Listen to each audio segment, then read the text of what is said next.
तत्वावधान में आयोजित इस 49वें आध्यात्मिक शिक्षण शिविर के अवसर पर दोपहरकालीन सत्र में प्रवचन सार परिचर्चा के इस विशेष कार्यक्रम में हम प्रवचन सार ग्रंथ के प्रथम अधिकार पर परिचर्चाओं द्वारा विशेष कार्यक्रम कर रहे हैं, जिसमें उसके पूरे प्रथम अधिकार को समझने का प्रयत्न किया जा रहा है, जिसका एक सत्र कल हमने संपन्न किया और आज दूसरे सत्र के माध्यम से हम उसी प्रथम अधिकार के जो उप अधिकार है, उसमें जो शुद्धोपयोग अधिकार है, उस अधिकार पर आज चर्चा करेंगे। गाथा 12 तक की चर्चा हमने कल की थी। गाथा 13 से लेकर 20 गाथा तक इस अधिकार को आचार्य ने वर्गीकृत किया है और उस अधिकार पर, उन गाथाओं पर आज की चर्चा हम यहाँ से संपन्न करने वाले हैं और 3 विद्वानों के माध्यम से चर्चा संपन्न होगी। और इस परिचर्चा को प्रारंभ करने के सर्वप्रथम मैं आमंत्रित करता हूँ आज की सभा के अध्यक्ष डॉक्टर राकेश जी शास्त्री नागपुर को। वे आए और मंच पर अपना स्थान ग्रहण करें। डॉक्टर राकेश जी शास्त्री नागपुर से तो आप सभी परिचित हैं ही, क्योंकि वो विगत 2 वर्षों से नए चक्र का अध्ययन हमारे विद्यार्थियों को करा रहे हैं और समाज भी उनसे बहुत अच्छे से परिचित है, उनके गोष्ठियों के प्रति उनके समर्पण से, कि जहां भी गोष्ठी हो और वहां राकेश जी होते ही होते हैं। पता नहीं ऐसे इनको कहां से सुगंध आ जाती है कि इस कार्यक्रम में गोष्ठी आने वाली है। तो ऐसे गोष्ठियों को, स्तर को बढ़ाने वाले और अत्यधिक गोष्ठी के माध्यम से तत्व चर्चा लोगों तक पहुंचाने वाले में उनकी गहन रुचि रहती है। ऐसी उनकी अध्यक्षता का आज हमें लाभ प्राप्त होगा। और जिन 3 वक्ताओं के माध्यम से हम आज की चर्चा को समझेंगे, उसमें सर्वप्रथम मैं आमंत्रित करता हूं पंडित स्वानुभव जी शास्त्री खनियादाना को। वे आए और मंच पर अपना स्थान ग्रहण करें। पंडित स्वानुभव जी शास्त्री खनियादाना भी हमें इस महाविद्यालय में अध्यापक के रूप में अपनी सेवाएं प्रदान कर रहे हैं और सम्यक ज्ञान प्रचार प्रसार ट्रस्ट द्वारा तत्व प्रचार में बहुत ही महत्वपूर्ण भूमिका का अदा कर रहे हैं और बहुत ही स्वाध्यायी और कम उम्र के अच्छे विद्वान के रूप में वे समाज में जाने जाते हैं। उनके वक्तव्य का हमें लाभ प्राप्त होगा। द्वितीय वक्ता के रूप में मैं आमंत्रित करता हूं जयपुर के ही विद्वान डॉक्टर दीपक जी शास्त्री वैद्य को। वे आए और मंच पर अपना स्थान ग्रहण करें। हमारे विद्यार्थियों को गौमट सार जैसे जटिल विषय को भी अत्यंत सरलता के साथ समझाते हैं। आपने जैसा उद्घाटन सभा में दादा के उद्बोधन में भी आया था कि दीपक जी इतना आत्मीयता के साथ और चरणान योग के उपदेश के साथ उस गौमट सार के कठिन विषय को भी चलाते हैं। वास्तव में हमारे महाविद्यालय में बहुत श्रेष्ठ अध्यापक हैं, उनमें से एक दीपक जी का लाभ भी हमारे विद्यार्थियों को प्राप्त होता है और आपको भी आज उनके वक्तव्य का लाभ प्राप्त होगा। और तृतीय वक्ता के रूप में मैं आमंत्रित करता हूं डॉक्टर प्रवीण जी शास्त्री इंदौर को। वे आए और मंच पर अपना स्थान ग्रहण करें।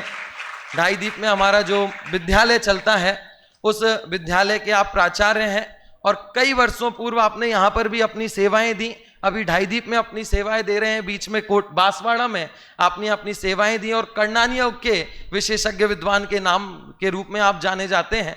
दादा जब भी कर्णानी योग के बारे में बात करते थे तो वो प्रवीण जी का नाम लेना कभी नहीं भूलते थे। कर्णानी योग के नाम पे उन्हें प्रवीण जी का नाम याद आता था। और हम तो जानते ही हैं, गुणस्थान की चर्चा जैसे ही सुनते हमें लगता है प्रवीण जी लेंगे। इस बार भले ही वो किसी और विषय पर ले रहे हैं, ऐसे प्रवीण जी जो कर्णानी योग के विशेषज्ञ हैं और बाकी सभी अनुयोगों पर अपना गहरा अधिकार रखते हैं, ऐसे उनके वक्तव्य का भी हमें आज लाभ प्राप्त होगा। इस तरीके से हमारे 3 वक्ता रहेंगे और इस शुद्धोपयोग अधिकार पर हम चर्चा करेंगे। और आज की सभा के मुख्य अतिथि के रूप में मैं आमंत्रित करता हूं पंडित शिखर चंद जी शास्त्री निवई को। वह भी हमारे बीच में पधारे हुए हैं। मैं उनसे निवेदन करता हूं कि मंच पर स्थान ग्रहण करें और आज के सत्र के मुख्य अतिथि के रूप में अपनी भूमिका को अदा करें। अब इस सत्र को प्रारंभ करने के लिए, मंगलाचरण करने के लिए मैं आमंत्रित करता हूं पंडित स्वयं जी शास्त्री खनियादाना को। वे आए और मंगल में मंगलाचरण करके इस सत्र का शुभारंभ करें। पंडित स्वानुभव जी शास्त्री खनियादाना, स्वयं जी शास्त्री खनियादाना। तो पहले भी हेलो, ओम नमः सिद्धेभ्य। अभी हमारी जो परिचर्चा चल रही है वह प्रवचन सार जी ग्रंथ के आधार पर चल रही है, इसलिए प्रवचन सार का जो मंगलाचरण है उसको यहाँ से पाठ करेंगे, पहले से 5वीं गाथा तक। सभी मंगलाचरण के लिए हाथ जोड़ लें। ईस सुरासुर मणु सिंह बन्दिदं धोधदायिकम् अमलं पडमामि बड्ढमाणं तीर्थं धम्मस्य कतारं शेषे पुण्यतीर्थैरे ससवसिद्धे विशुद्धसद्भावे समणेयणाणदंसण चरित तव वीर्यायारे ते सवे समगं पत्तेगमेव पत्तेगं बन्दामि अर्भट्टन्ते अर्हन्ते मानुषे खेते किच्चार्हन्ताणं सिद्धाणं तहणमोगणहराणम् अज्झावयबगाणं साहूणं चैव सवेसिं तेसिं विशुद्धदंसण णाणपहाणासमं समासेज्य उपसंपयामि सम्मं जत्तो निर्वाण संपत्ति। पद्यानुवाद का भी यहाँ से पाठ करेंगे, एक साथ सभी पाठ करेंगे। सुर असुर इंद्र नरेंद्र वंदित कर्म मल निर्मल करन व्रस तीर्थ के करतार सी वर्धमान जिन सत सत नमन अवशेष तीर्थंकर तथा सब सिद्ध गण को कर नमन। मैं भक्ति पूर्वक नमो पंचाचार युत सब श्रमण जन उन सभी को युगपत तथा प्रत्येक को मैं नमो वेद मान मानस क्षेत्र के अरहंत को अरहंत सिद्ध समूह गणधर देवयुत सब सूरिगण सभी पाठक साधुगण इन सभी को करके नमन। परिशुद्ध दर्शन ज्ञान युक्त समभाव आश्रम प्राप्त कर निर्वाण पद दातार समता भाव को धारण करूं।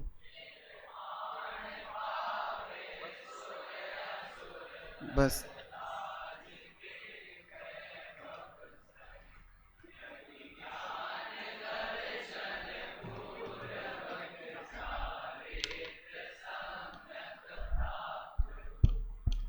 मंगलाचरण चल रहा है भैया, पाठ नहीं चल रहा था। मंगलाचरण 5 गाथाओं तक ही था। बहुत सुंदर मंगलाचरण भाई स्वानुभव शास्त्री ने किया और अब स्वयं जी शास्त्री ने किया। भाई वो दोनों एक जैसे ही हैं, जैसे ये स्वाध्यायी हैं और इतने रुचि रखते हैं, सरल परिणाम है, मुझे तो दोनों एक जैसे ही लगते हैं। और अभी जैसा कि विवेक जी कह रहे थे कि ये नाम अपना है ही नहीं तो ये नाम भी गलती है इनका, स्वानुभव उनका स्वयं भी गलती है ना। तो ऐसे स्वयं जी शास्त्री ने अभी बहुत बढ़िया मंगलाचरण किया, उनका बहुत बहुत धन्यवाद। और मैं अब प्रथम वक्ता के रूप में आमंत्रित करता हूँ पंडित स्वानुभव जी शास्त्री खनियादाना को। चूंकि शुद्धोपयोग अधिकार यहाँ से प्रारंभ हो रहा है तो प्रथम की 2 गाथाओं में ही आचार्य शुद्धोपयोग और शुद्धोपयोगी मुनि कैसे होते हैं उनका स्वरूप यहाँ स्पष्ट करते हैं। तो मैं आमंत्रित करता हूँ भाई स्वानुभव जी शास्त्री खनियादाना को, जिनका विषय है शुद्धोपयोग और शुद्धोपयोगी का स्वरूप।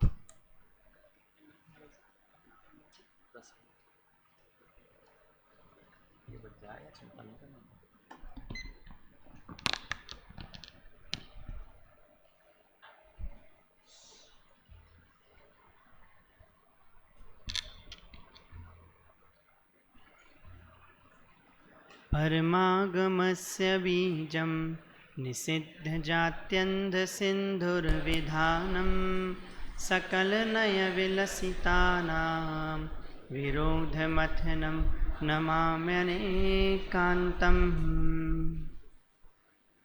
आदरणीय अध्यक्ष महोदय, अन्य विद्वद्गण, सभा में उपस्थित सभी साधर्मी जनों को सादर जय जिनेन्द्र।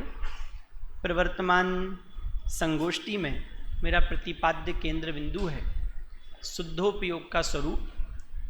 प्रवचनसार ग्रंथ के ज्ञान तत्व प्रज्ञापन अधिकार के शुद्धोपयोग अधिकार की 14वीं गाथा के आधार से हम अभी चर्चा करेंगे। उससे पूर्व 2-3 बिंदु के संबंध में विचार करते हुए अपन आगे बढ़ेंगे। उपयोग के स्वरूप से सभी भली भांति परिचित हैं। उपयोग का अर्थ होता है ज्ञान दर्शन का व्यापार। उपयोग से तात्पर्य ज्ञान दर्शन के व्यापार से है, तो वहाँ शुभोपयोग, अशुभोपयोग, शुद्धोपयोग, ये विभाजन कैसे बन रहा है? क्योंकि ज्ञान दर्शन की जब हम बात कर रहे हैं, उसके व्यापार की बात हम कर रहे हैं, तो जो भेद खड़ा होता है वो हीनादिकता की अपेक्षा से होता है। तो ये जो शुभ, अशुभ और शुद्ध जो विभाजन उपयोग में किया जा रहा है, वास्तव में यह चारित्र की प्रधानता से उपयोग का विभाजन कर रहे हैं।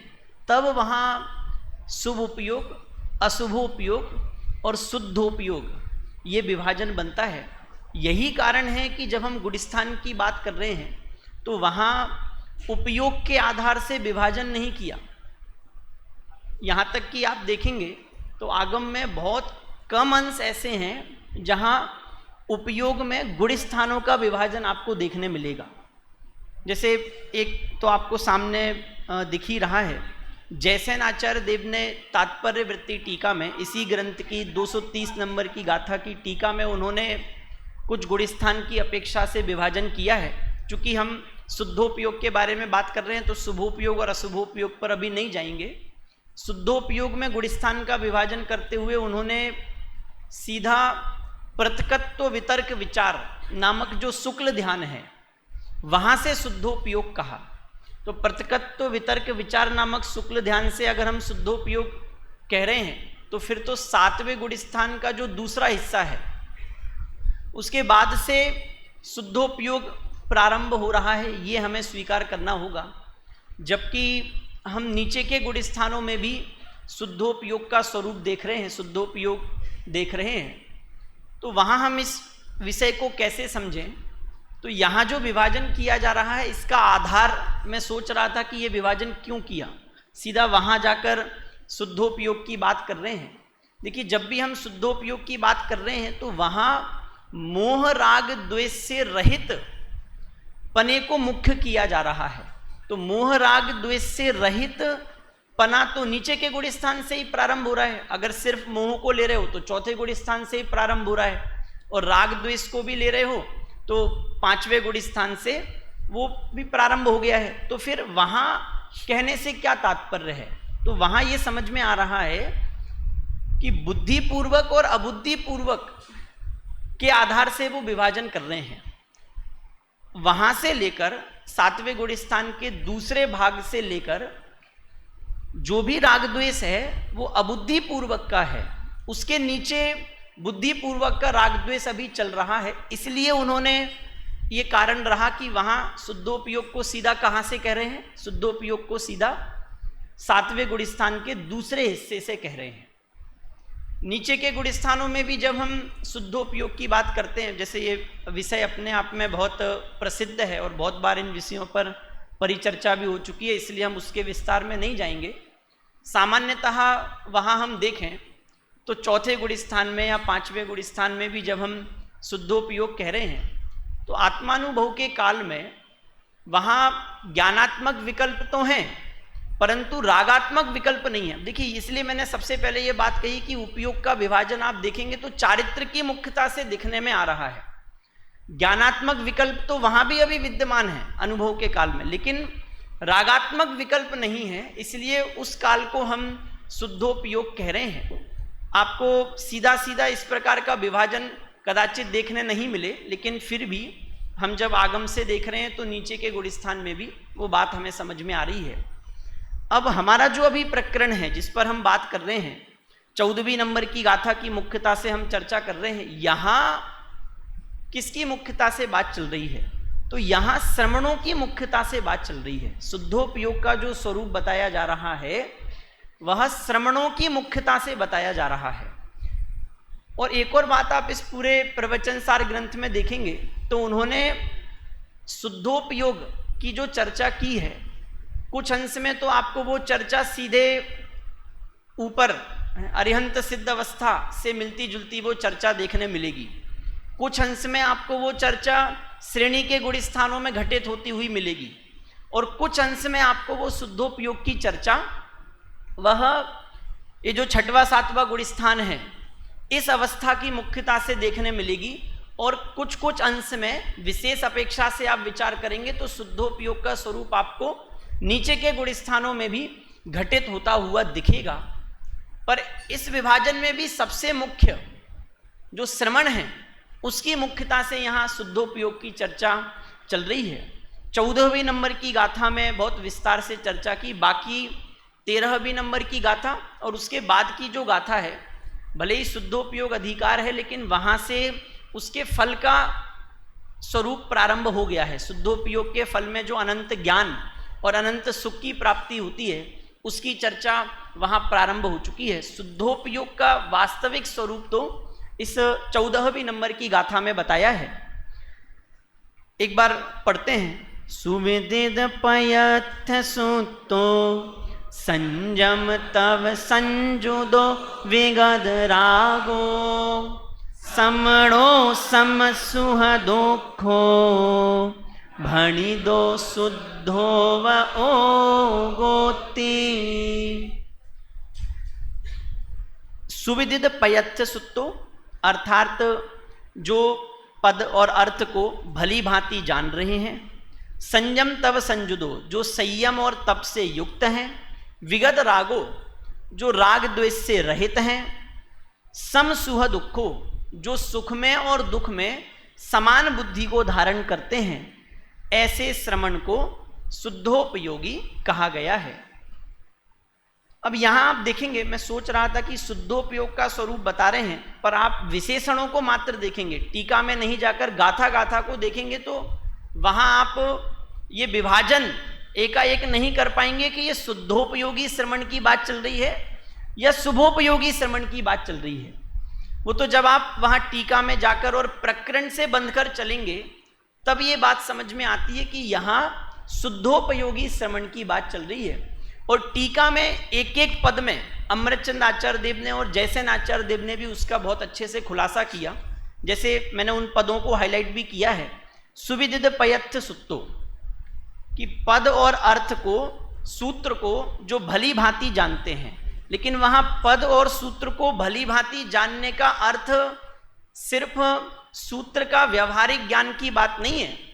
आगे उसको स्पष्ट किया कि पद अर्थ सहित जो सूत्र है उसको भली भांति जानने का अर्थ है जो स्वद्रव्य और परद्रव्य के विभाग के परिज्ञान से युक्त हैं, उसके श्रद्धान से युक्त हैं और तदरूप आचरण से युक्त हैं। तो वहां सुविदित पयथ सुत्तो से आप शुद्धोपयोग का स्वरूप कैसे समझ पाएंगे कि वहां उसका तात्पर्य सम्यक दर्शन, सम्यक ज्ञान, सम्यक चारित्र, उसमें भी निश्चय सम्यक दर्शन, निश्चय सम्यक ज्ञान, निश्चय सम्यक चारित्र रूप परिणति से है। फिर कहा संयम तब संजुदो, संयम और तप से जो युक्त हैं। तो यहां भी ये शुद्धोपयोगी की बात चल रही है, ये आप कैसे देखेंगे तो वहां संयम और तप से युक्त होने का अर्थ देखिए क्या कहा। सट काय के सभी जीवों की हिंसा के विकल्प से और 5 इंद्रियों की अभिलाषा के विकल्प से जो दूर हो गए हैं, आत्मा के शुद्ध स्वरूप में जो संस्थापित हो गए हैं। तो यहाँ संयम से युक्त वो शुद्धोपयोगी का स्वरूप बताया जा रहा है। कैसे कि यहाँ संयम से क्या तात्पर्य है, जो आत्मा के शुद्ध स्वरूप में संस्थापित है उस संयम की बात यहाँ चल रही है। सेम ऐसे तप की जब हम बात कर रहे हैं कि तप से युक्त को शुद्धोपयोगी कहा जा रहा है, तो तप से युक्त में शुद्धोपयोगी से क्या तात्पर्य है, स्वरूप में विश्रांत, विकल्प तरंगों से रहित तथा चैतन्य में प्रतिपन्न रूप जो तप है उसकी बात यहाँ चल रही है। और विगत रागो, यहाँ भी राग द्वेष से रहित जो निर्विकार आत्म स्वरूप को प्रकट करने रूप वीतरागता है उसकी बात चल रही है। और समसुह दुखो, सांसारिक सुख में और दुख में जो समान बुद्धि रखते हैं उसकी बात यहाँ चल रही है। तो इन विशेषणों को जब आप गहराई से देखेंगे तब आपको ये बात समझ में आएगी कि यहाँ शुभोपयोगी श्रवण की बात नहीं चल रही है, शुद्धोपयोगी श्रवण की ही यहाँ बात चल रही है। दूसरा देखिए, इस गाथा के भाव को समझने के लिए आपको पूरे प्रवचन सार ग्रंथ को देखना होगा। विषय कहाँ से प्रारंभ हुआ था? आचार्य देव ने कहा कि यदि आप निर्वाण सुख की प्राप्ति करना चाहते हो तो आप साम्य भाव को धारण करो, और वहां साम्य भाव से तात्पर्य वीतराग चारित्र से है, वहां साम्य भाव से तात्पर्य शुद्धोपयोग से है। और आप देखेंगे ज्ञान तत्व प्रज्ञापन अधिकार में तो शुद्धोपयोग को ही प्रसिद्ध किया, लेकिन जो ज्ञेय तत्व प्रज्ञापन अधिकार हैं और चरणानुयोग सूचक चूलिका है वहां भी इस शुद्धोपयोग को ही प्रसिद्ध किया गया है। जैसे ही व्यक्ति पहले अधिकार से दूसरे अधिकार पर जाता है, ज्ञान तत्व प्रज्ञापन अधिकार को देखता है, तो उसे लगता है कि यहाँ शुद्धोपयोग को कहाँ प्रसिद्ध किया जा रहा है। यहाँ तो द्रव्य गुण पर्याय संबंधी बात चल रही है, उसके भेद प्रभेदों में जा रहे हैं, सत्य के स्वरूप को बता रहे हैं। लेकिन वहाँ द्रव्य गुण पर्याय की जो बात चल रही है, सतपने की जो बात चल रही है, वह वास्तव में शुद्धोपयोग को प्रसिद्ध करने के लिए ही चल रही है। वही कारण रहा कि उन्होंने वहां ज्ञान ज्ञेय विभाग अधिकार भी लिखा, और वहां उन्होंने एक एक गाथा में इस बात को स्पष्ट किया कि आगे जो द्रव्य गुण पर्याय की चर्चा की जा रही है उसके पीछे तात्पर्य है कि आप ज्ञान और ज्ञेय के विभाग को करके मोह राग द्वेष रूप परिणत ना होते हुए उस वीतराग चारित्र को अंगीकार करें। और सेम एज चरणानुयोग सूचक चूलिका में भी शुद्धोपयोग को ही प्रसिद्ध किया गया। आप देखोगे चरणानुयोग सूचक चूलिका प्रारंभ हो रही है और प्रारंभिक गाथाओं में ही क्या कह रहे हैं? शुभोपयोगी भी श्रवण, शुद्धोपयोगी भी श्रवण, और फिर तुरंत क्या कह दिया? शुद्धोपयोगी निराश्रव है, आश्रवी है शेष सब। तो वास्तव में वो चरणानुयोग सूचक चूलिका भी वो शुभोपयोगी श्रवण के स्वरूप को बताने की मुख्यता से नहीं है, वह चरणानुयोग सूचक चूलिका भी शुद्धोपयोगी श्रवण के स्वरूप को बताने की मुख्यता से ही लिखी गई है। तो ग्रंथ के आदि में जिस शुद्धोपयोग की स्थापना की थी उसको ग्रंथ के अंत तक लेकर गए हैं। दूसरी बात, ये जो गाथा अभी हमने देखी 14वीं नंबर की, इसमें आप क्रम भी देख सकते हैं, क्रम भी देख सकते हैं से तात्पर्य, जैसे यहाँ सबसे पहला पद है जो सूत्र को भली भांति जानते हैं, फिर कहा जो संयम और तप से युक्त हैं, फिर कहा जो राग द्वेष से रहित हैं और जो सांसारिक सुख दुख में समान बुद्धि को धारण करते हैं। यहां शुद्धोपयोग का सीधा सीधा मुख्य संबंध अंत के दो पदों से है। कौन से दो पदों से? विगत रागो और समसुह दुखो।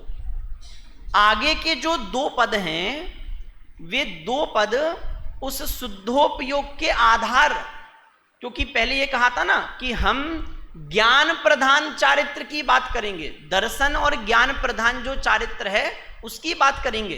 तो दर्शन और ज्ञान को प्रदान करने के लिए वे दो पद हैं, और चारित्र की मुख्यता से, शुद्धोपयोग की मुख्यता से अंत के दो पद हैं।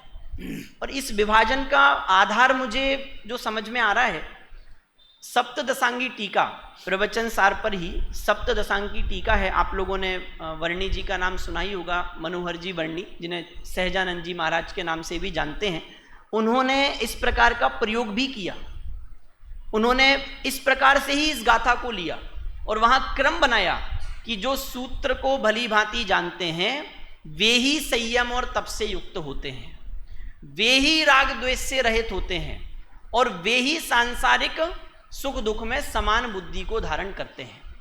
और मात्र इस गाथा के ही टीका से नहीं, आप आगे के प्रकरणों को भी देखेंगे तो भी आपको यह बात समझ में आएगी कि यहां इस गाथा को आप इस रूप में भी देख सकते हैं, क्योंकि आगे बहुत से प्रकरणों में उन्होंने इस बात को मुख्य किया कि आप जब सूत्र को भली भांति जानेंगे, संयम और तप से युक्त होंगे, वे ही जीव वास्तव में वीतराग चारित्र को धारण कर सकते हैं, शुद्धोपयोग को धारण कर सकते हैं। आगे मूल गाथाओं में उन्होंने एक दो आप देख लो, समय अपना हो गया है। देखो आप ये 264 नंबर की गाथा देखोगे, तो आपको समझ में आएगा सूत्र जिसको यहाँ लिया ही है, संयम को भी लिया है, तप को भी लिया है। तो कहा सूत्र के जानकार हो, संयम से युक्त हो, तप से युक्त हो, लेकिन तत्वार्थ का श्रद्धान नहीं हो तो काम होने वाला नहीं है। और भी आगे के प्रकरणों को आप देखेंगे तो जैसे ये 268, 269 नंबर की गाथा, इसमें भी उन्होंने इस बात को प्रसिद्ध किया कि सूत्रार्थ के ज्ञाता हो, संयम और तप से युक्त हो, लेकिन लौकिक जनों से संगति रख रहे हो, वीतरागता नहीं हो, सांसारिक सुख दुख में समान बुद्धि नहीं हो, तो वे वास्तव में शुद्धोपयोगी नहीं है। तो कहने का तात्पर्य ये है, उस गाथा को आप इस रूप में भी देख सकते हैं कि वहाँ आगे के जो 2 पद हैं वे आधार हैं, और वास्तव में जो शुद्धोपयोग है वह अंत के 2 पदों में आपको देखने मिलेगा। ऐसा बहुत सा प्रकरण है, बहुत सारी बातें हैं, पर अपना समय अभी हो गया है। और आप देखेंगे पूरे अधिकारों में उन्होंने शुद्धोपयोग की चर्चा की आगे भी, और शुद्धोपयोग की चर्चा करते हुए पुनः पुनः कि मार्ग यही है, और उस मार्ग को पुनः पुनः दृढ़ किया। यहाँ तो प्रकरण चल ही रहा है, ज्ञेय तत्व प्रज्ञापन अधिकार की भी आपको 80-81 नंबर की गाथा ख्याल में, तुरंत उन्होंने 82 नंबर की गाथा में दृढ़ता की। ऐसे ही आगे भी ज्ञानज्ञेय विभाग अधिकार में भी सेम उन्होंने वहाँ शुद्धोपयोग की चर्चा की, और अंत में कहा कि निर्वाण की प्राप्ति तो इसी मग से हो सकती है, इसलिए हम इस मार्ग को और निर्वाण को नमस्कार कर रहे हैं। तो इतनी चर्चा अभी अपनी हुई है, अभी अपन यहीं विराम।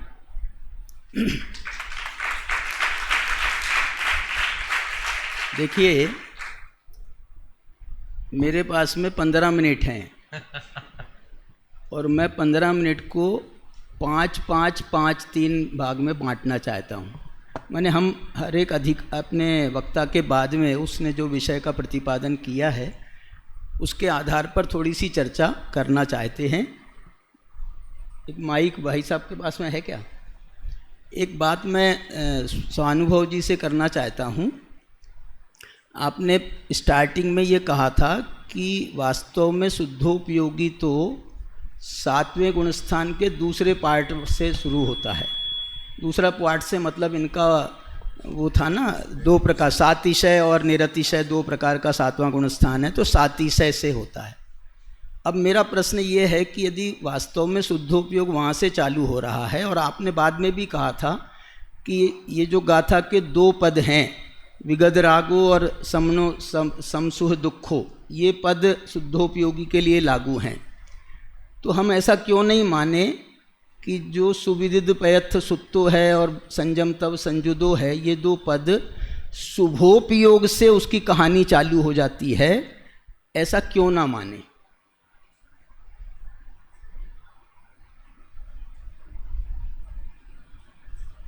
हेलो हेलो, ये सब पहला जो आपने कहा उसमें मैं ये नहीं कह रहा था कि वहाँ से ही शुद्धोपयोग प्रारंभ हो रहा है। मैं सिर्फ ये बता रहा था कि जैसे आचार्य देव ने जो ये विभाजन किया उसका कारण क्या रहा होगा कि वो बुद्धिपूर्वक के राग वहाँ से नहीं है, इसलिए वे वहाँ से शुद्धोपयोग उन्होंने जोड़ा है। बाकी मैंने तो आगे वक्तव्य के अंश में ये कहा भी कि 4थे गुणस्थान में, 5वें गुणस्थान में और इन सब गुणस्थानों में भी शुद्धोपयोग है ही।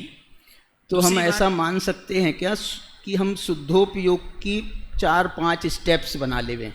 पहली स्टेप वाला शुद्धोपयोग सुविदित पयत्थ सुत्तो वाला है, दूसरी स्टेप वाला है संजम तब संजुदो वाला, माने पहला 4थे गुणस्थान से चालू हो जाता है, दूसरा स्टेप वाला 5वें 6ठे में जाता है। नहीं, ऐसा नहीं है। हाँ, शुद्धोपयोग का स्वरूप तो एक ही है, शुद्धोपयोग के स्वरूप में भेद नहीं है। उसकी जो चर्चा कर रहे हैं वो जहाँ जिस भूमिका में खड़ा हुआ जो जीव है उसको आधार बना के चर्चा कर रहे हैं। शुद्धोपयोग का स्वरूप तो मोह राग द्वेष से रहित जो है। अब वहाँ आप नीचे के गुणस्थान में देख रहे हैं तो वहाँ अनुभव के काल में वो जीव के मोह तो है ही नहीं, वैसे भी 4थे गुणस्थान में, और रागात्मक और द्वेषात्मक विकल्प भी नहीं है। तो शुद्धोपयोग का स्वरूप तो जैसा वहाँ घटित हो रहा है वैसे ही आगे घटित हो रहा है, उसके स्वरूप में भेद नहीं है।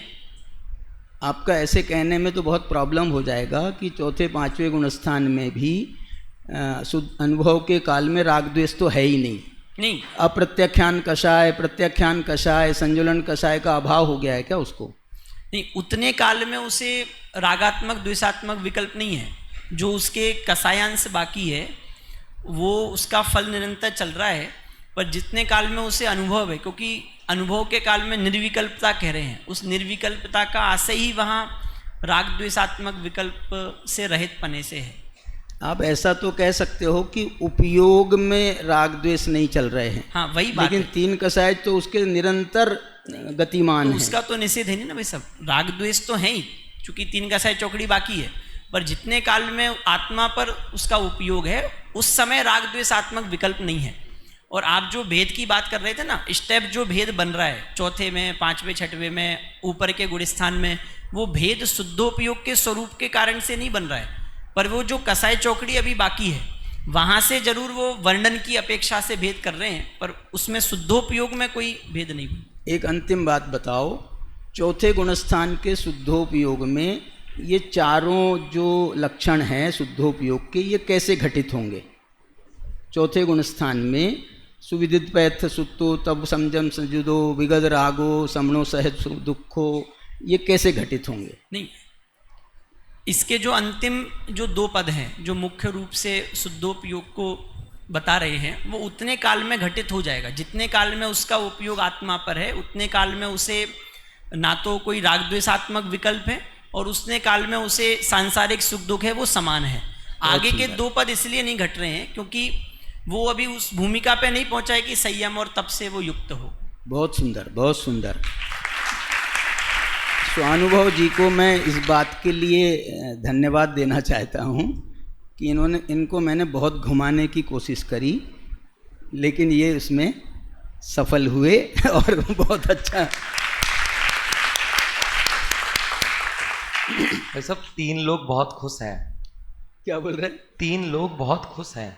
तीनों लोग जो भाई साहब आज के अध्यक्ष नहीं थे, वे दूसरी जगह के अध्यक्ष थे, और उस दिन जो तीन वक्ता थे वो दुखी हो रहे थे, तो भाई साहब को यहाँ ट्रांसफर कर दिया, तो तीन लोग बहुत खुश हैं कि आज इन तीनों के साथ हो जाएगा जो होना है।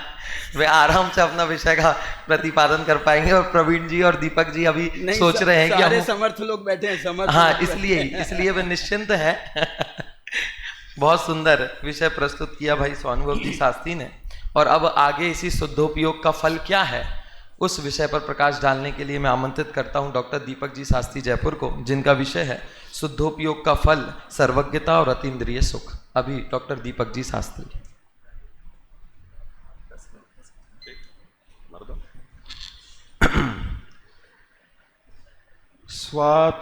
स्वात्मोपलब्धि सहित हैं, स्वयमेव सबसे पूज्य हैं, सर्वज्ञ हैं श्री जी ने अतः कहते स्वयंभू हैं उन्हें।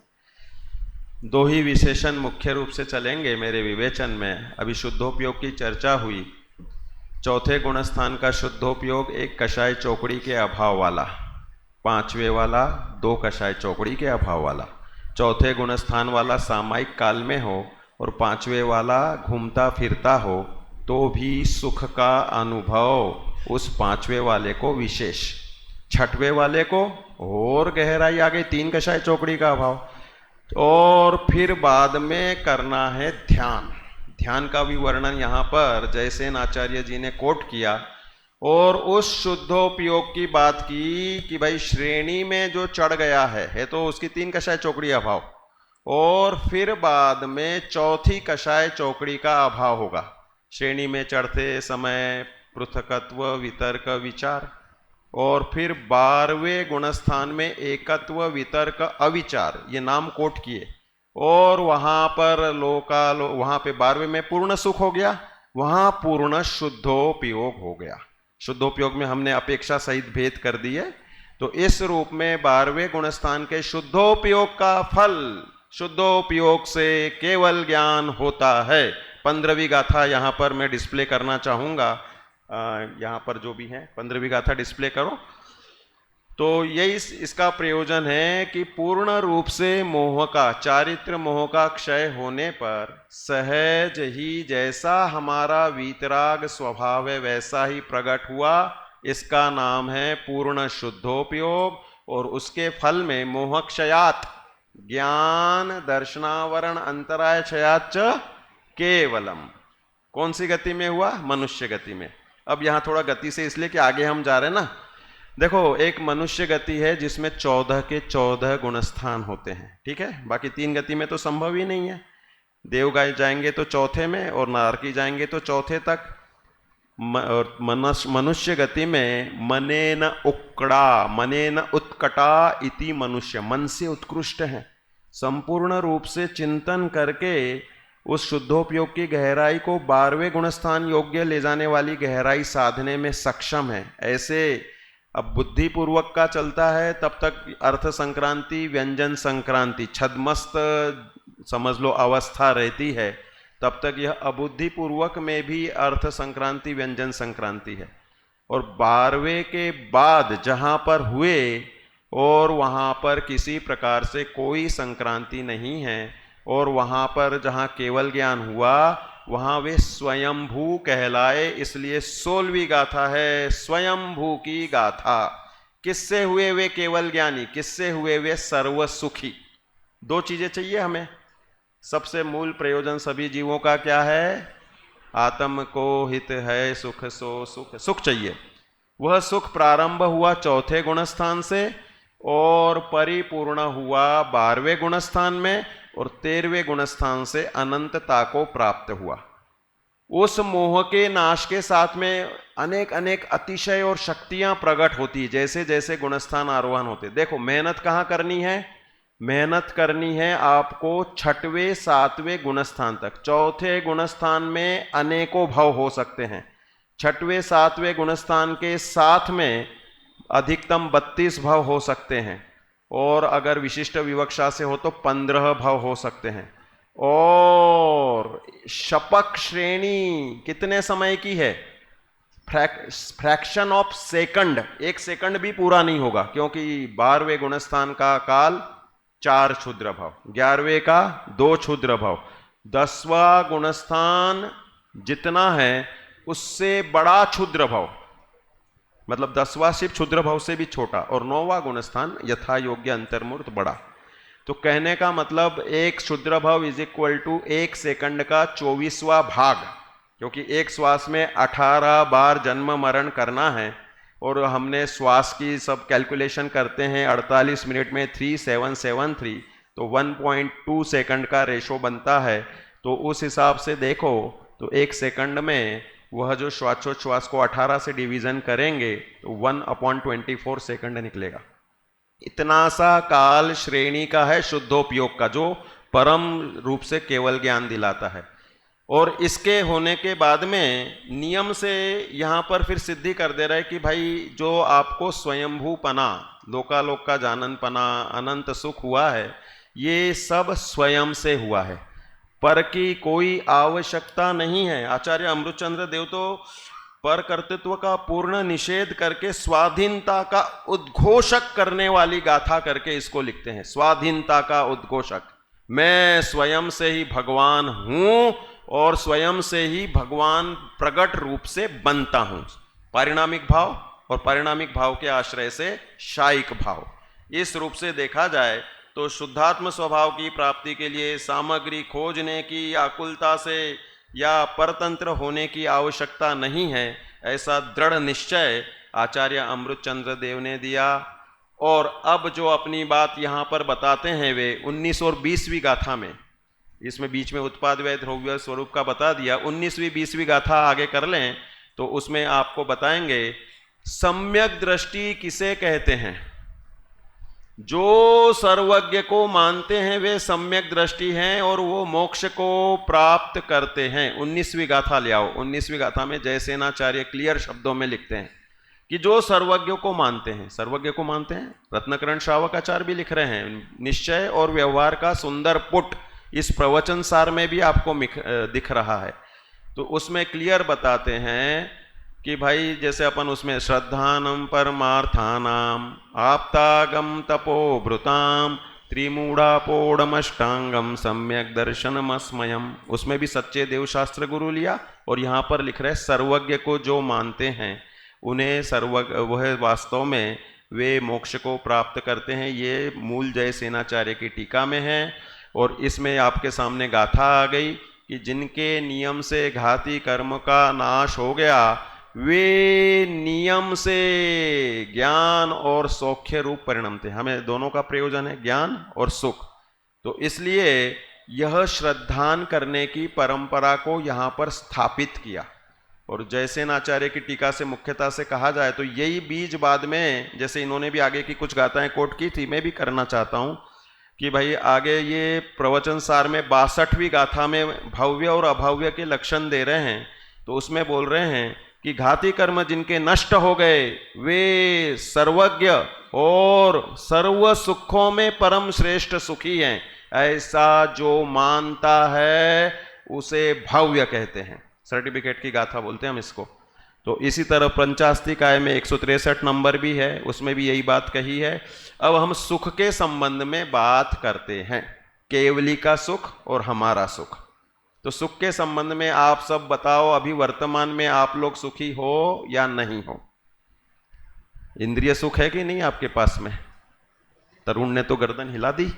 भाई इंद्रिय सुख सबके पास है और इसी में अनादि से रम रहा है। देखो सुख के भेद का एक चार्ट में इसमें पीपीटी बनाता तो बता देता। हमारे सुख के दो भेद होते हैं, एक इंद्रिय सुख जिसे हम सुखाभास कहेंगे, दुख कहेंगे आगे, समझदारी का दुख, सबको नहीं मालूम पड़ता कि इंद्रिय सुख भी दुख है। और दूसरा आत्मिक सुख जो सच्चा सुख है। इंद्रिय सुख के दो भेद हैं, शारीरिक सुख और मानसिक सुख। शारीरिक सुख में 5 इंद्रियों के विषय और मानसिक सुख के भेद 2, शुभ और अशुभ। अशुभ में है अपनी 4 कषाय पूर्ति होने से होने वाला सुख। मैंने गुस्सा आया और मेरी पूर्ति हो गई गुस्से की, मैं सुखी हो गया। मुझे मान चाहिए था, आपने ऊपर बिठा दिया, मेरी मान की पुष्टि हो गई, मैं सुखी हो गया। ये कौन सा सुख है? अशुभ मानसिक सुख। मानसिक सुख यही है ना, मैंने ये सोचा था कि भाई मुझे सब लोग जय जिनेंद्र बोलें, सबने बोल दिया, आदर दे दिया। तो ये मानसिक सुख है, ये अशुभोपयोग वाला। इसे हम कहते हैं तीव्र कषाय जनित सुख। और दूसरा होता है शुभ मानसिक सुख। कौन सा? दया, दान, शील, व्रत, भक्ति, पूजा, स्वाध्याय, जितने भी संकल्प जो शुभ भाव सहित हैं और उस रूप परिणमन है, वो कहलाएगा अपना शुभ या मंद कषाय जन्य मानसिक सुख। भाई माता का पेट पुत्र व्यवस्थित भोजन कर लेता है तो माता का पेट भर जाता है या उसे मन में सुखी होना होता है, ये अशुभोपयोग वाला सुख है। ठीक है ना? और अभी 1 मिनट में पूरा हो रहा है अपना। और वही जब हम मंदिर जाते हैं, धर्म ध्यान करते हैं, उस समय होने वाला सुख है वो मानसिक मंद कषाय कहो या शुभोपयोग वाला सुख है। गोष्ठी सुन रहे हो, कौन सा सुख हो रहा है? ये सब मानसिक सुख, शुभोपयोग वाला। शुद्धोपयोग से जो सुख मिलता है वो आत्मिक सुख मिलता है। कहाँ से शुरू हो जाता है? चौथे से शुरू हो जाता है, लेकिन उसकी क्वांटिटी कम है, क्वालिटी भी एक कषाय चौकड़ी की अभाव वाली है, इसलिए वो भी कम है। और जैसे जैसे भूमिका बढ़ती है तो इसमें दिया कि जिन्होंने प्रक्षीण घाती कर्म, वो लिखा ना पहले इसमें ही, घाती कर्मों का नाश कर दिया, ऐसा शुद्धोपयोग पाया, उसके फल में वे सर्वज्ञ और स्वयंभू बने और अनंत सुख के धनी बन गए। तो यहाँ पर ये कह रहे हैं कि अब वो जो सुख हुआ वो देहगदम, नत्थि देहगदम शब्द आ रहा है। केवल ज्ञानी को देहगत सुख नहीं है, आत्मिक सुख है। और आत्मिक सुख की जाति ही भिन्न हो गई और वह ऐसा सुख है कि जिसके बाद में कोई उन्हें इंद्रिय आदि का आकर्षण सपने में भी होने का सवाल ही नहीं है। वो तो सम्यक दृष्टि को ही नहीं होता इंद्रिय सुख का आकर्षण। तो इस रूप में देखा जाए तो यहाँ पर पूर्णता से मोक्ष की प्राप्ति के लिए और उन सर्वज्ञ भगवान की महिमा के लिए इसकी टीका को विशेष रूप से पढ़ने पर वह हमें स्वयं को पुरुषार्थ प्रेरक है कि हम भी घाती कर्मों का नाश करके और सर्वज्ञता को प्राप्त करके सुखी हो। यही इसका सार है। ओम नमः सिद्धेभ्य। भाई साहब इसमें जो है हाँ ये शुद्धोपयोग का जो फल की बात अपन कर रहे हैं, आपने इसको चौथे गुणस्थान से ही चालू कर दिया। बिल्कुल सही। अब यहाँ पर 13वीं गाथा अपन देख रहे हैं, इसमें भी शुद्धोपयोग का फल बताया गया, ऐसा माद समुत्थम वगैरह में। और 15वीं गाथा आपने बताई, उसमें भी उसमें तो कहा विगदा वर्णंतराय मोहरव, तो वहाँ तो अरहंत बना रहे हैं। सही। तो ये चौथे गुण स्थान से जो है ज़्यादा खींचतान नहीं हो रही, हम लंबा अपने मन से कर रहे हैं खींचतान? नहीं नहीं, करके। बिल्कुल नहीं, खींचतान बिल्कुल आचार्य तो ऐसा कुछ करते दिख नहीं रहे। हाँ, गुणस्थानों की परिपाटी में स्पष्ट शब्द से ऐसा लिखा हुआ इसमें नहीं है, लेकिन निर्विकल्प स्व संवेदन, सराग सम्यक्त्व, और मैं स्वयं जो आत्मा का श्रद्धान करता है कि जो शुद्ध जाने आत्मा को, जो शुद्धता को प्राप्त हो, ये सब जो शब्द हैं ये इंगित करते हैं कि आपको सिर्फ जानना मतलब जानना नहीं है, मानना है। मानना मतलब अनुभव करना है। मैं बोलूँ एक गिलास पानी लाना भैया, तुम कहोगे नहीं आपके लिए तो हम सोने का हार ला रहे, चांदी की बीवी ला रहे, वो ला रहे। अरे भाई पानी तो दे दो, मतलब तुमने सुना, उस रूप परिणमना, उसका नाम है मानना। तो जब हम कह रहे हैं कि भाई मैं शुद्ध जानता हूँ आत्मा को, तो वह मानना है, अनुभूति पूर्वक मानना है। एक कषाय चौकड़ी का अभाव है, मान रहा हूँ। जैसे हम कहेंगे ये शास्त्रीय कल के, तो आज ये पहले साल में है तो अभ्यास कम है, लेकिन शास्त्रीत्व शुरू हो गया। ऐसे ही अनुभूति स्वरूप भगवान आत्मा का अनुभवन चौथे में शुरू हो गया, इसलिए शुद्धोपयोग का प्रारंभ। शुद्ध इन्होंने अपेक्षा स्वानुभव जी ने बता दी कि बुद्धि पूर्वक राग द्वेष नहीं है, इसका नाम शुद्ध। पंडित टोडरमल जी लिखते हैं निर्विचार होने का नाम निर्विकल्प नहीं है। वे तो लिखते उपयोग चाहे स्व में हो चाहे पर में हो, वीतरागता सहित हो रहा है तब तक एकाग्र है और शुद्धोपयोग है। इस स्वानुभव जी कुछ बताना चाह रहे हैं? हाँ जी साहब। सर इसमें जैसे आप आ आगे, जाइए। आगे के अधिकार में सुखाधिकार में उनने सम्यक दृष्टि जो जीव हैं उनको भी उस कैटेगरी में रखा, मतलब इंद्रिय जनित जो सुख है उसको हे बता रहे हैं, तो उनके सुख को भी वो उस कैटेगरी में लेके जा रहे हैं। मतलब उससे ये समझ में आ रहा है कि यहाँ जो प्रकरण अभी चल रहा है उसमें राग द्वेष से रहित, कसाय से रहित जो सुख है उसकी प्रधानता से ही बात चल रही है, वरना वहाँ उन जीवों को भी उस कैटेगरी में नहीं रख पाएंगे।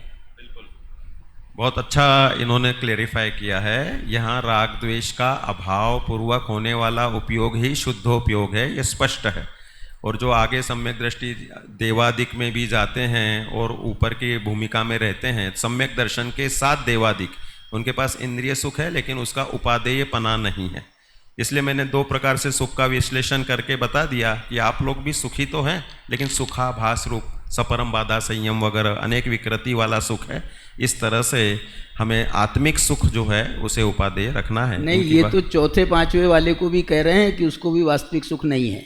ये उस बात पे इशारा कर रहे हैं, मिथ्या दृष्टि के सुखों की बात नहीं कर रहे। हाँ हाँ, मिथ्या दृष्टि के सुख को तो सुख कहना ही नहीं है, क्योंकि हाँ। वो तो वास्तव में 18 दोष वाला दुख है। भाई आप कहोगे ना मिथ्या दृष्टि को दुखी सिद्ध करो, तो 18 दोष है, जन्म जरा तीर्खा शुदा, ये हमेशा दुखी है दुख।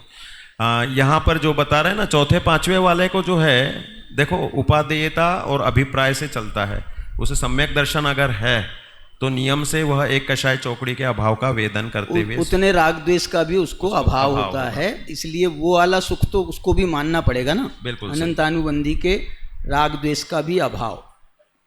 शुद्धोपयोग के फल की बात चल रही है इस प्रकरण नहीं, कोई बात नहीं है, अपन उसमें उसके फल को भी थोड़ा सा यहाँ तो नीचे संपूर्ण शुद्धोपयोग केवल ज्ञान घाती कर्म का अभाव दिया ना, प्रक्षिण्ण घाती पूर्णता, कर्म। यहाँ पूर्णता की बात है, प्रारंभ वहाँ से हो जाता है।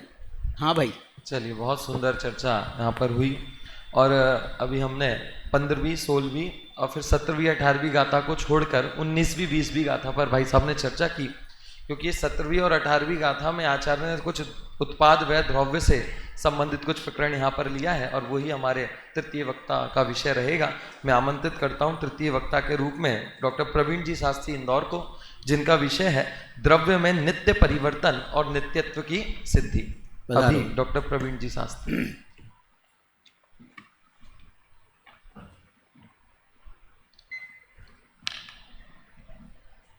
कितने मिनट की अलार्म लगाई हो?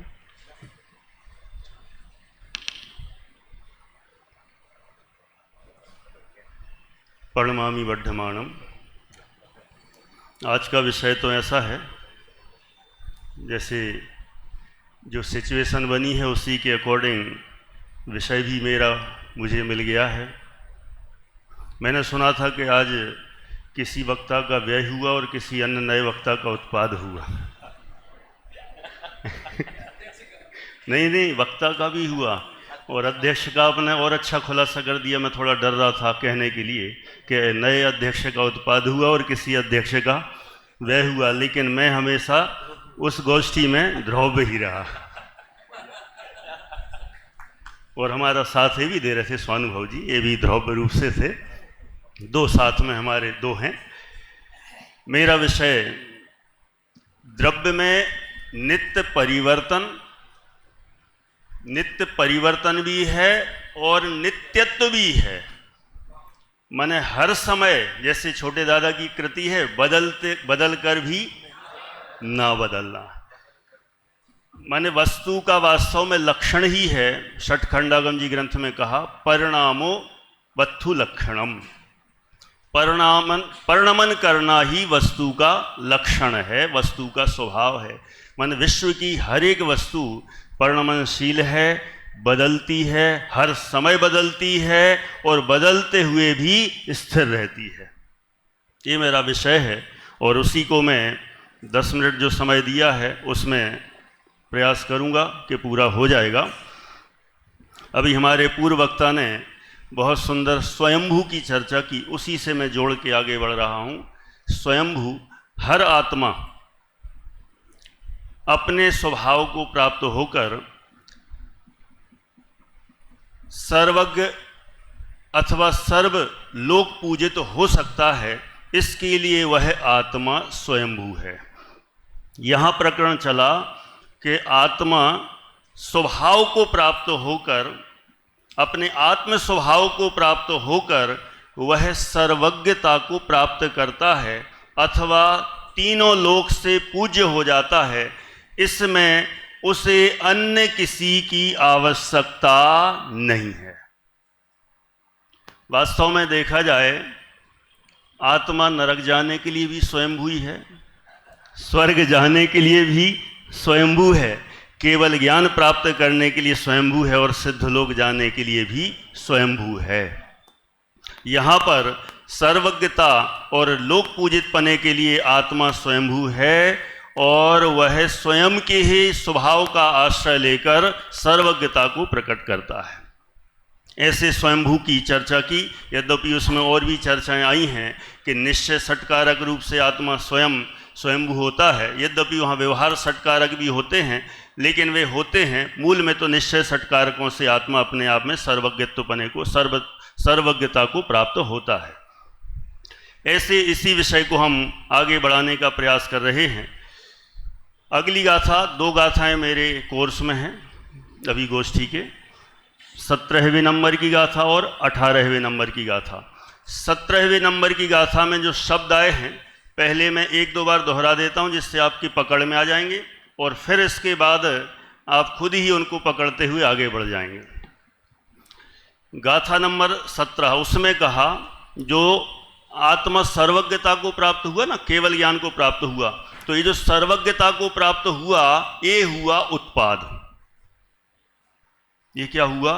उत्पाद। केवल ज्ञान प्राप्त हुआ, सर्वज्ञता प्रकट हुई, ये है उत्पाद। और जो छद्मस्तपना था अथवा अज्ञानता थी अथवा ज्ञानावरणादि कर्म थे, उनका हुआ व्यय। एक का हुआ उत्पाद, दूसरे का हुआ व्यय।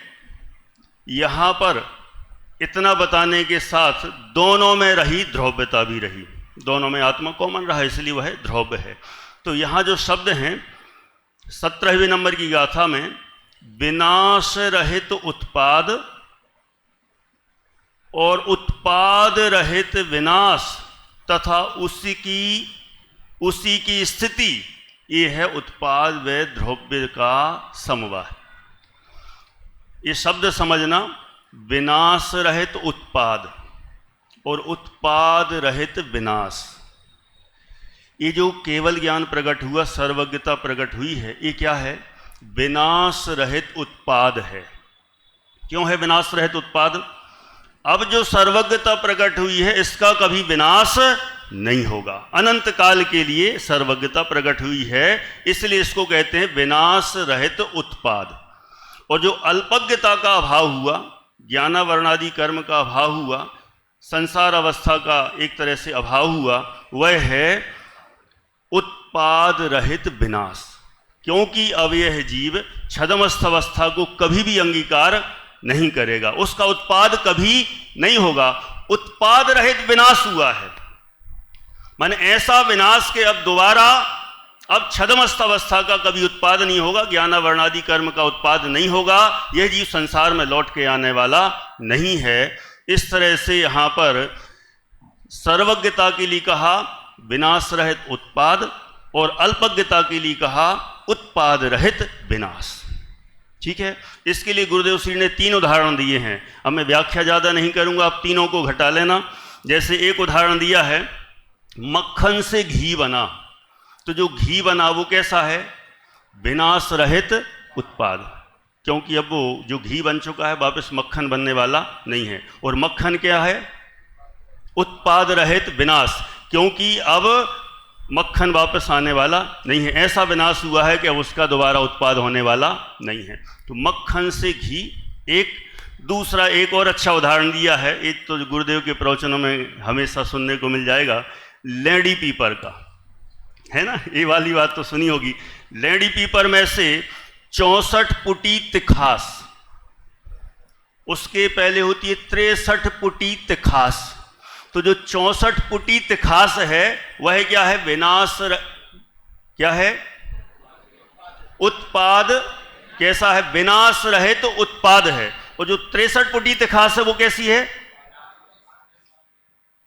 तीसरा उदाहरण दिया है, कच्चे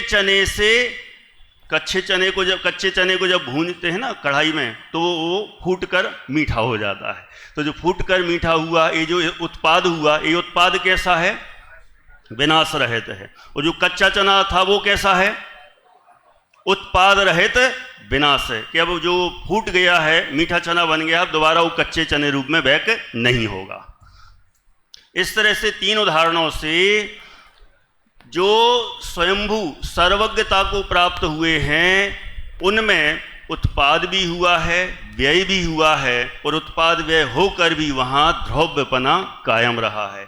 और यहाँ ऐसा बताते हुए कह रहे हैं अगली गाथा में, गाथा नंबर 18 में, कि ये सिर्फ सर्वज्ञता के लिए नहीं है, हर द्रव्य में यही सिस्टम लागू होता है। हर द्रव्य में, हर द्रव्य का किसी पक्ष से किसी पर्याय पने उत्पाद होता है, किसी पर्याय से व्यय होता है, और किसी पर्याय से वह वस्तु ध्रुव रहती है। तो माने एक ही वस्तु में उत्पाद भी हो रहा है, व्यय भी हो रहा है, और ध्रुवपना भी है। ये तीनों चीजें एट ए टाइम वहां पर मौजूद हैं। उत्पाद भी है, व्यय भी है, ध्रुव भी है। तो जो उत्पाद व्यय है वह नित्य परिवर्तनशील है, और जो ध्रुव है वह ध्रुव बना हुआ है। माने परिवर्तनता भी परमानेंट है और ध्रुवपना भी परमानेंट है। देखो ऐसा लगेगा तो फिर क्या बदला? कुछ बदला कि नहीं बदला? उत्पाद व्यय भी परमानेंट है और ध्रुव भी परमानेंट है। तो ऐसे में लगता तो ऐसा है कि जब दोनों ही परमानेंट हैं तो कुछ तो बदला ही नहीं। अरे बहुत बदल गया। उत्पाद हुआ, व्यय भी हुआ, और साथ में ध्रुव रहा। तो उत्पाद व्यय भी हमेशा चलते रहते हैं, अनादि अनंत हैं, और ध्रुवता भी हमेशा कायम बनी रहती है। तो यहाँ पर द्रव्य निरंतर प्रति समय परिवर्तनशील भी है और परिवर्तनशील होकर भी ध्रुव भी है। अब इसी को समझाने के लिए इसी गाथा की टीका में भी 3 उदाहरण और दिए हैं। मैं हिंट करूंगा बस। एक उदाहरण दिया है जैसे मिट्टी से घड़ा बनना। मिट्टी से घड़ा बना तो घड़े का हुआ उत्पाद, मिट्टी जो पिछले पिंड रूप अवस्था थी उसका हुआ व्यय, और मिट्टी कायम रही है, उसका ध्रुवपना नित्यता बनी रही। अगला उदाहरण दिया है सोने से कुंडल। सोने से कुंडल है ना। जल्दी कर दूं, वैसे अन्य वक्ताओं ने थोड़ा सा ज़्यादा समय लिया तो मैं थोड़ा सा, हाँ 1-2 मिनट ले सकता हूँ ना अध्यक्ष महोदय? अच्छा चलो सुनो। एक उदाहरण दिया है सोने से कुंडल का, और तीसरा उदाहरण दिया है दूध से दही का बनना। तो यहाँ पर दूध से जो दही बना, तो दही का हुआ उत्पाद, दूध का हुआ दूध रूप जो अवस्था थी उसका हुआ व्यय, और उसमें जो गोरस है वो कॉमन रहा, तो वो उसका है ध्रुवपना। तो जैसे तीन उदाहरण कहे, इसी तरह हर एक वस्तु में उत्पाद व्यय ध्रुवपना हमेशा रहता है। वास्तव में देखा जाए, कई बार हम भाषात्मक कहते हैं कि ये बदल गया, वो बदल गया, वो बदल गया, ये नष्ट हो गया, ये उत्पन्न हो गया। वास्तव में क्या उत्पन्न क्या नष्ट है, उसकी अवस्था बस चेंज होती है, द्रव्य की पोजीशन चेंज होती है। नई पोजीशन में आता है तो हम उसको उत्पाद कहते हैं, पुरानी पोजीशन बदल जाती है तो अपन उसको व्यय कह देते हैं। द्रव्य तो वही का वही रहता है। जैसे हमारे पास ये माइक है, अभी पहले ऐसी पोजीशन में है, अब ऐसी पोजीशन में हो गया, तो इस पोजीशन का हुआ व्यय, इस पोजीशन का हुआ उत्पाद, और माइक ही रहा। तो वास्तव में पोजीशन बदलती है, तो जो बदली नई सामने आई उसको हम उत्पाद कह देते हैं, और जो पुरानी जो चली गई उसको हम व्यय कह देते हैं। वस्तु तो वही की वही रहती है। तो इसी तरह से ऐसे उत्पाद व्यय द्रव्य हर एक वस्तु में हमेशा पाए जाते हैं, यहाँ पर सिद्ध किया गया है। अब कोई कह सकता है इससे हमें सार क्या है, इसका मूल हमें समझ में क्या आया, मूल बात क्या है इसकी खास। तो उसके सिर्फ मुख्य बिंदु में 3 पॉइंट बता देता हूं। पहला इतना है, आत्मा को अपना काम करने के लिए, जो स्वयंभू की चर्चा आई थी, के लिए किसी अन्य द्रव्य की आवश्यकता नहीं है। आत्मा स्वयं अपने आप में सर्वज्ञता आदि के लिए स्वयंभू है, 1 पॉइंट। नंबर 2, परिवर्तन होना कोई आश्चर्य की बात नहीं है, बदलाव होना कोई आश्चर्य की बात नहीं है। वह तो त्रिकाल होगा, बदलाव तो हो गई होगा, उत्पाद व्यय तो हो गई होगा, किंतु उसमें ध्रुवता भी त्रिकाल है, ये भी सत्य है। और तीसरा पॉइंट, परिवर्तन ना हो तो वस्तु खराब हो जाए, वस्तु सड़ जाए। जिस प्रकार पानी यदि एक जगह रुका रहे और उसमें जो फव्वारा नहीं चालू करे ना, जो क्या कहते हैं उसको, फव्वारे कहते हैं ना, वो ऐसा रोटेट होता रहता ना, पानी रोटेट होता रहता है, इसलिए वो अच्छा प्योर बना रहता है, उसमें बदबू नहीं आती, सड़ता नहीं है, खराब नहीं होता है, वो बिल्कुल बराबर बना रहता है। इसलिए कहते हैं जैसे पानी को शुद्ध बने रहने के लिए रोटेशन की जरूरत है, ऐसे हर एक द्रव्य में इस तरह के उत्पाद व्यय होने की जरूरत है। उत्पाद व्यय होता रहता है, लेकिन मूल वस्तु कभी नष्ट नहीं होती, वह यथावत बनी रहती है। इसलिए वास्तव में हर एक वस्तु में उत्पाद व्यय ध्रुवपना, नित्य परिवर्तन और ध्रुवता बनी ही रहती है, परम सत्य है। कई बार वृंदावन दास जी ने 2 लाइनें इसके लिए कही हैं, बस वो मैं बोल के पूरा करता हूं। उन्होंने कहा है, या ही कर सद्भाव तसु, यह है सहज स्वभाव। ये उत्पाद व्यय ध्रुवपना, यह है सहज स्वभाव, यहां तर्क लागे नहीं। तर्क वर्क मत लगाना, ऐसा क्यों, यहां तर्क लागे नहीं, वृथा ना गाल बजाओ। फालतू के गाल बजाने की जरूरत नहीं है। गाल बजाने का मतलब कुछ गलत अर्थ मत लेना कि ऐसे ऐसे बजाना। गाल बजाने का मतलब है फालतू की बातें करने की आवश्यकता नहीं है, डींगे मारने की जरूरत नहीं है। हर वस्तु में हर समय उत्पाद भी होता है, व्यय भी होता है, और वस्तु ध्रुवपने कायम रहती है। इस तरह से यहाँ पर चर्चा की है। समय हुआ इसलिए पूरा। भाई साहब, मुझे ये बताओ कि हमने तो अभी तक ये सुना था कि कोई उत्पाद ऐसा नहीं होता है जिसका व्यय ना हो, और आप कह रहे हो कि हे प्रभु, आपके तो ऐसा उत्पाद हुआ है जिसका कभी व्यय नहीं होगा। तो ये उत्पाद व्यय द्रव्य का जो हमारा वस्तु स्वरूप है, उसकी यहाँ पर उल्लंघन नहीं हो रहा है? नहीं हो रहा है। यहाँ अपेक्षा जुदी है।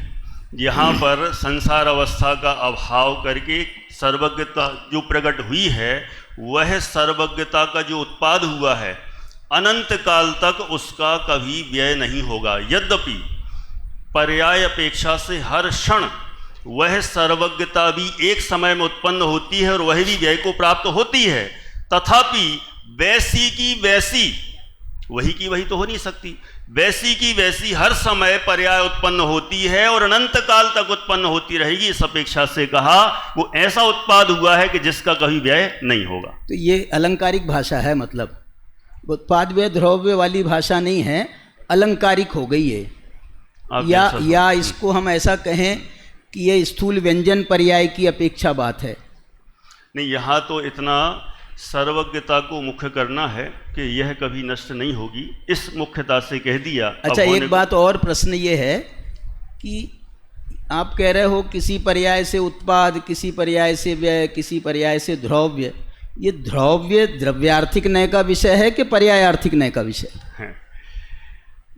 द्रव्य देखो, जब यदि पर्याय अंश रूप में स्वीकार करेंगे तब तो पर्यायार्थिक न्याय का विषय कहलाएगा, लेकिन जब उत्पाद व्यय को पर्यायार्थिक न्याय का विषय बनाकर अब जब अपन देखते हैं और वस्तु को त्रिकाल रूप में देखते हैं, है ना, तब वो जो विषय वो अलग हो जाता है। जब वहाँ द्रव्यार्थिक न्याय का विषय देखते हैं तब वहाँ पूरी वस्तु द्रव्य रूप में स्वीकार की जाती है। यहाँ तो अंश रूप में है ना, इसलिए अंश रूप में होने से इसको पर्यायार्थिक न्याय का विषय कहा जाएगा। मैंने उत्पाद व्यय द्रव्य 3 अंश किए और तीनों अंश पर्यायार्थिक न्याय के विषय इस अपेक्षा से होगा। बहुत सुंदर, तालियां बजाइए।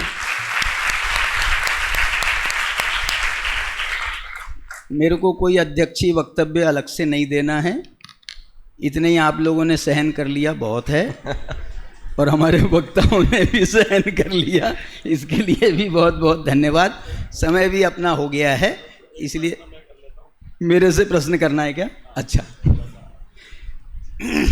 हाँ, मेरा ये प्रश्न था कि उत्पाद व्यय और द्रव्य, इनकी समय स्थिति उत्पाद और व्यय के लिए तो एक समय मान रहे हैं हम, तो ध्रुव की समय स्थिति अगर पर्याय अंश लेते हैं तो कितनी? पर्याय अंश माने द्रव्य भी पर्याय का द्रव्य बोल रहे हो? हाँ। या सामान्य द्रव्य की बात कर रहे हो? सामान्य त्रिकाली। जब पर्याय के द्रव्य की यदि बात कर रहे हो तो वो भी एक समय का ही होगा ना, एक समय का द्रव्य। भाई एक पर्याय उत्पन्न हुई, जन्म क्षण हुआ उसका, और वो पर्याय नष्ट हुई, वो उसका मृत्यु क्षण हुआ, व्यय क्षण हुआ, तो उसको एक समय टिकने भी तो दो कि रहेगी कि नहीं रहेगी, क्या बस पैदा हुई और मरी, पैदा हुई और मरी। वो एक समय काल वो टिकने का उसका काल है, वो उसका स्थिरता का काल है, वो उसको द्रव्यपना में भी उसको डाला जा सकता है। बाकी प्रचलित विवक्षा में अपन अधिकांश यही करते हैं कि त्रिकाली ध्रुव तो हमेशा वही का वही है, और उत्पाद व्यय की स्थिति एक समय की है। नहीं, वो बात सही है, मतलब विवक्षाएं अलग है ना। अब यहाँ पर भी उन्होंने द्रव्य में वो गोरस वाली विवक्षा ली, तो गोरस वाली विवक्षा लेंगे तो ये एक समय का द्रव्य नहीं है। गोरस वाली जो द्रव्य वाली विवक्षा है वो एक समय का नहीं, गोरस तो अनादि से अनंत का माने जब से है तब से उसको माना जाएगा। प्रत्यभिज्ञान का कारण जो कह रहे हैं, प्रत्यभिज्ञान वो कितने अंश, वो प्रत्यभिज्ञान की जो मर्यादा है वो इसमें भी सब जो है ना, सब जगह हमको सर्वथा वाला गणित नहीं चलेगा, या एक समय वाला ही माने, या वो अनादि अनंत वाला द्रव्य वो भी नहीं चलेगा। अब मनुष्य पर्याय का द्रव्य, जब तक मनुष्य पर्याय रहेगी तब तक वो उसका द्रव्य कहलाएगा। बालपना, युवापना, वृद्धपना, ये उसकी अवस्थाएं कहलाएंगी, और द्रव्य मनुष्यत्व जो है वो द्रव्य कहलाएगा। ऐसे विवक्षा को हमको समझना पड़ेगा। चलिए, बहुत अच्छा, बहुत सुंदर चर्चा। अच्छा, हाँ बोलो भाई बोलो, ये है माइक दे दो। पर्याय से जो द्रव्यपना सिद्ध किया, तो पर्याय से द्रव्यपना, क्या इसी को कारण शुद्ध पर्याय कहते हैं? नहीं, इसी को नहीं कहते, लेकिन वो कारण शुद्ध पर्याय भी एक अपेक्षा से वो वर्तमान है, वो द्रव्य का त्रिकाली का वर्तमान है, इसलिए इसको भी हम पर्यायार्थिक न्याय का विषय इस अपेक्षा से भी कह सकते हैं कि वो वर्तमान है, और लेकिन वो त्रिकाली का है, इस अपेक्षा से वो द्रव्यार्थिक न्याय का विषय बन जाएगा। लेकिन जो आप कह रहे हो ना, मैं तो कह रहा हूँ हर पर्याय का द्रव्य होता है, लेकिन हर पर्याय कारण शुद्ध पर्याय नहीं होती, इसलिए वो मना भी किया है अपेक्षा से। नहीं, पर्याय का द्रव्यपना कहा और ध्रुव का वर्तमान कहा, तो हाँ। क्या दोनों एक ही बात नहीं है? नहीं नहीं नहीं, दोनों एक ही बात नहीं है, दोनों एक ही बात नहीं है। हाँ, स्वानुभव जी कुछ कह रहे हैं। वो ध्रुव का वर्तमान, वो कारण शुद्ध पर्याय क्या चीज है? कारण शुद्ध पर्याय वही तो चीज है। से कारण शुद्ध पर्याय को यदि ध्रुव में ही लें, वो तो लक्ष्य की अपेक्षा से वर्तमान कह दिया। तो अपेक्षा तो आई ना, तो ये आपने उस जिस समय आपने उसका ध्यान किया, तो आपने त्रिकाली का ध्यान किया कि वर्तमान का ध्यान किया? जो सामने आपको दिखा उसी का ध्यान किया ना। उस समय तो फिर ध्रुवता गौण हो गई ना। तो गौण होएगी, कोई दिक्कत नहीं है। वो गौण होना ज़्यादा वहाँ पर आवश्यक है, नहीं तो वो द्रव्य का विकल्प रहेगा। आप त्रिकाली में जाओगे, अरे भूतकाल में भी था, वर्तमान में भी है, भविष्य, तो आप तो उलझ जाओगे, फिर तो वो निर्विकल्प ध्यान कैसे होगा। तो ऐसा पर्याय के द्रव्य को पर्यायार्थिक नय का विषय कह दिया, ठीक है, और कारण शुद्ध पर्याय को द्रव्यार्थिक नय का विषय कह दिया, कहा है। तो ये तो शंका उपस्थित हो जाती है ना। हाँ, तो कोई दिक्कत नहीं, अपेक्षा से आपको समझना चाहिए सब जगह। मतलब अनादि अनंत पर्याय भी मानी गई है, 6 प्रकार के पर्यायार्थिक नय में अनादि अनंत पर्याय भी मानी गई। अब आप कहोगे अनादि अनंत तो द्रव्य भी है और अनादि अनंत पर्याय भी कहती, तो ये अपेक्षा से दोनों बराबर हो गए क्या? तो नहीं हुए ना बाबा। हाँ जी, चलिए। बहुत सुंदर परिचर्चा यहाँ पर संपन्न हुई, और आज की सभा के अध्यक्ष के रूप में जिन्होंने अपना समय दिया, ऐसे डॉक्टर राकेश जी शास्त्री नागपुर का हम बहुत बहुत आभार व्यक्त करते हैं। और मुख्य अतिथि के रूप में हमारे बीच उपस्थित रहे पंडित शिखर चंद जी साहब।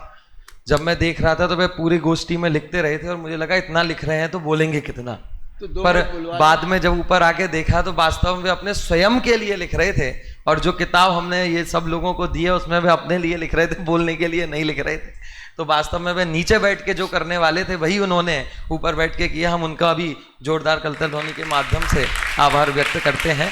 और हमारे तीनों ही वक्ता डॉक्टर दीपक जी शास्त्री जयपुर, डॉक्टर प्रवीण जी शास्त्री इंदौर और पंडित स्वानुभव जी शास्त्री खनियादाना, जिन्होंने बहुत सुंदर विषय प्रस्तुत किया और राकेश जी के प्रश्नों का जवाब भी बहुत सुंदरता से दिया। वो बहुत बड़ा कार्य है उनके प्रश्नों का जवाब सरलता से निकल जाना, तो ऐसे तीनों विद्वानों ने उनके प्रश्नों को बड़ी सुंदरता से उनका समाधान किया, इसलिए तीनों ही बधाई के पात्र हैं और हम जोरदार कलतर ध्वनि के माध्यम से उनका आभार व्यक्त करते हैं।